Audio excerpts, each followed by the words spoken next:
Well, for more on America's left-wing corporate activism, I'd like to bring in the Executive Vice President for the Trump Organization, Donald Trump Jr. Don, it's great to have you back on the program. Good to be with you. Don, are you scratching your head as much as we are about this move to Denver, Colorado? It's ridiculous. You hit some of the statistics and some of the things they were complaining about as it related to the new Georgia laws were frankly just lies pushed by the Biden administration. I mean, he went out there and made all sorts of claims as to what it was, and it wasn't. The Washington Post, of all people, the Amazon Washington Post, Jeff Bezos's liberal hit machine, actually gave Joe Biden 4 Pinocchios because of his statements about what was going on in Georgia. Now, that doesn't stop the Biden administration from continuing to lie. Jen Psaki, his press secretary, got out and doubled down on the comments, even after being called out by their own side on the nonsense. But that's all it is. It's nonsense. They say, oh, they didn't want to let people have water in line. No, they just didn't want people in campaign paraphernalia handing out food and beverages right when you're coming in to vote. Essentially, they don't want people being able to bribe you for a vote. Not exactly crazy. Like you said, there's 15 days in Colorado early voting, 17 in Georgia. Atlanta, 52% African American. Denver, 10%. This is corporate wokeism simply for the sake of wokeism. There's actually nothing woke about this move. They actually took probably $100 million plus that would have been infused into a predominantly minority and African American community in Atlanta and put it in a predominantly white and wealthy community in Denver. That's not wokeism as far as I'm concerned, but with today's left, you never know. Common sense is clearly out the window. Yeah, well, that's for sure. Look, your father was kind enough to come on Newsmax earlier this afternoon. I want to run you a soundbite, what he had to say about all of this. Let's listen, and I'll get your reaction. I would say boycott baseball. Why not? I think what they did was a terrible thing. I think it's a very unfair thing. And they didn't even know the bill. And, in fact, I think they were aware of the bill as it was going along. Everybody was okay with it. Then as soon as Stacey Abrams speaks up, they end up folding. You know, Don, I'm curious. You're executive vice president, a huge organization.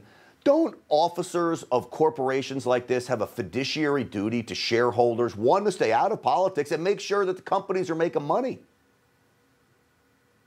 You would think so, but the problem is, there's no social penalty to being woke, to being a complete leftist, to being a total partisan.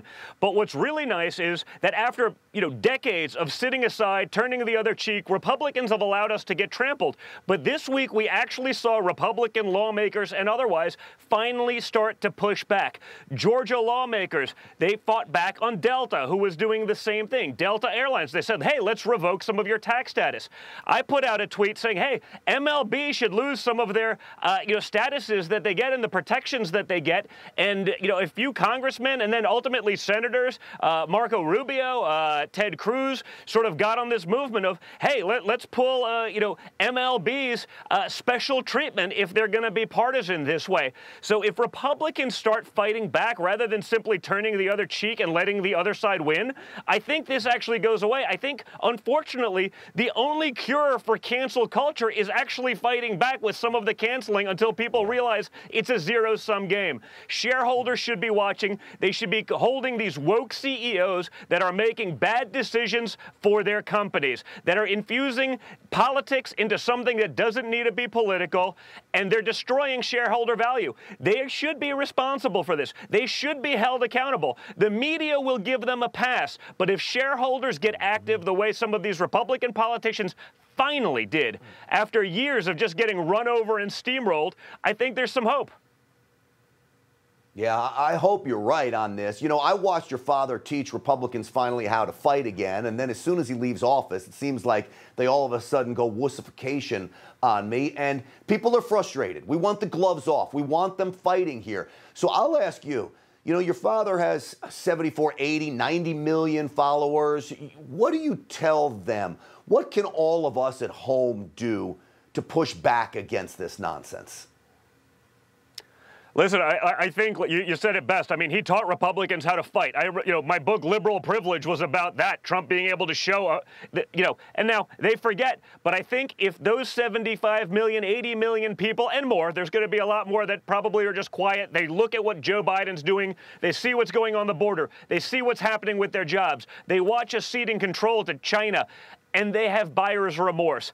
If those people step up, they start pushing back, they start being vocal, they stop cowering in a corner, being afraid of being canceled, I promise you we can get through this thing. For me, if they don't try to cancel me 50 times a day, I wonder what's going on. I start to wonder how they're plotting against me.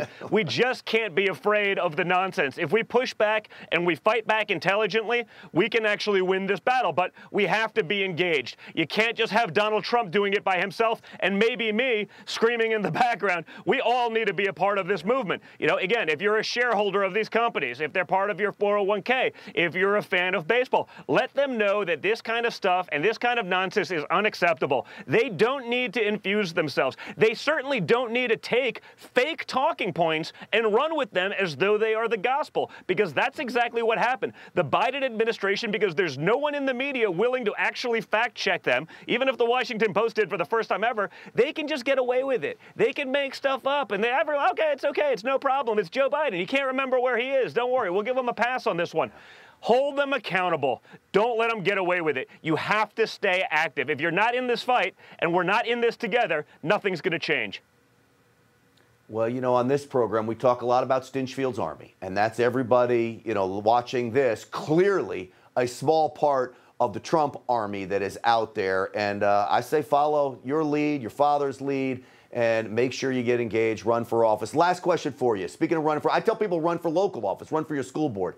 Don Jr., any chance you run for office soon?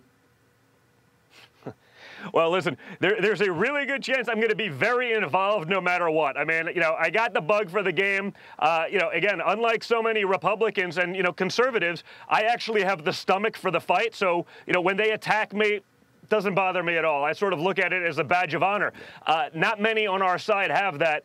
I guess that's what allowed me to sort of create a little bit of a name for myself within the movement as well. So I'm going to stay involved. I don't know about office. You got to, make sure you want to do that. Maybe in someday. But today and for the coming years, I'm going to be helping candidates who are fighting for the MAGA movement, fighting for the American worker, making sure the Republican Party continues its transition to be the party of working class America. The Democrats, they're the party of the elite, and they're the party of illegal immigrants. They forgot all about the real Americans in the middle, the working class. They've totally abandoned them. I want to make sure we're fighting for those MAGA Republicans and MAGA conservatives that make up the American working class, and I'm going to fight for them very hard.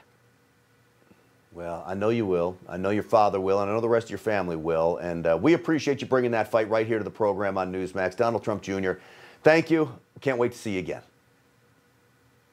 Thanks, guys. Be well. Hey, I'm Rob Finnerty. Thanks for watching. If you enjoyed this video, please join the conversation in the comments below. Don't forget to subscribe, too. Hit the bell icon to be alerted to breaking news. And remember, there's a whole lot more on Newsmax TV, America's fastest growing cable news network. Newsmax TV, we're real news for real people.